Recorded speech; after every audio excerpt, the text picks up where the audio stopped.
எல்லாருக்கும் வணக்கம். எப்போதும் போல் மேடையில் பேசுகிறது எனக்கு அவ்வளோ கொஞ்சம் சிரமமான ஒரு விஷயந்தான். விடுதலை சிறுத்தைகளுடைய இந்த தேர்தல் அங்கீகாரம் அப்படின்றது ஒரு தலைவர் தன்னுடைய தளபதிகளையும் தன்னுடைய தொண்டர்களையும் எப்படி அரசியல் மயப்படுத்தி அவர்களை இந்த தமிழ் சமூகத்துக்குள்ள இந்த தமிழ் மக்களுக்கான தமிழர்களுக்கான தமிழ்நாட்டிற்கான ஒரு அமைப்பா இயக்கமா கட்சியா உருவாக்கி இருக்கிறதுனுடைய ஒரு விளைவு தான்.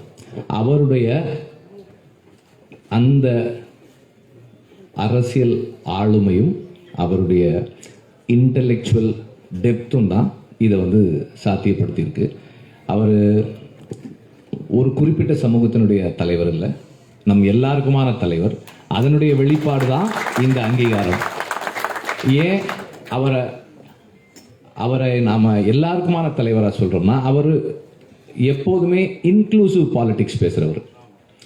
இன்க்ளூசிவிட்டி தான் ஒரு ஒரு ஒரு தேசிய இனத்தை ஒருமைப்படுத்தி அதற்கு எதிரான சக்திகளை வீழ்த்துவதற்கான முதல் படி. அவர்கிட்ட எனக்கு ரொம்ப பிடிச்சது என்னன்னா, தன்னுடைய எதிரி யார், நம்முடைய எதிரிகள் யார், எதிரிகளை வீழ்த்துவதற்கு என்ன என்ன திட்டம் வேணும் நமக்கு, நாம யாரை எதிர்க்கணுன்றது தீர்மானிக்காம சண்டை போடும்போது அது எதிரிகளுக்கு தான் பலமா மாறும். அவர் ரொம்ப தெளிவாக பிரிவினைவாதத்திற்கு எதிரான நிலைப்பாடை எடுத்து, சனாதனத்திற்கு எதிரான நிலைப்பாடை எடுத்து, இந்த சூழலில் யாரை ஆதரிக்கணும் யாரை எதிர்க்கணுன்ற தெளிவோடு செயல்படுறவர்.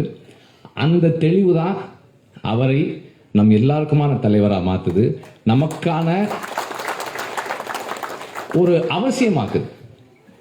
விடுதலை சிறுத்தைகளையும் திருமாவளவன் ஐயாவையும் நமக்கான அவசியமாக மாற்றுறது அவருடைய அந்த தெளிவு தான். இந்த தெளிவு நம் எல்லாருக்கும் ஏற்புடையதாக இருக்கிறதால தான் இந்த தேர்தல் அங்கீகாரம் அண்ட் இந்த அவருடைய அரசியல் நிலைப்பாடு, யாரை எதிர்க்கணுன்ற அந்த தெளிவு நம் எல்லாருடைய சப்போர்ட்டோட இருக்கு. அவர்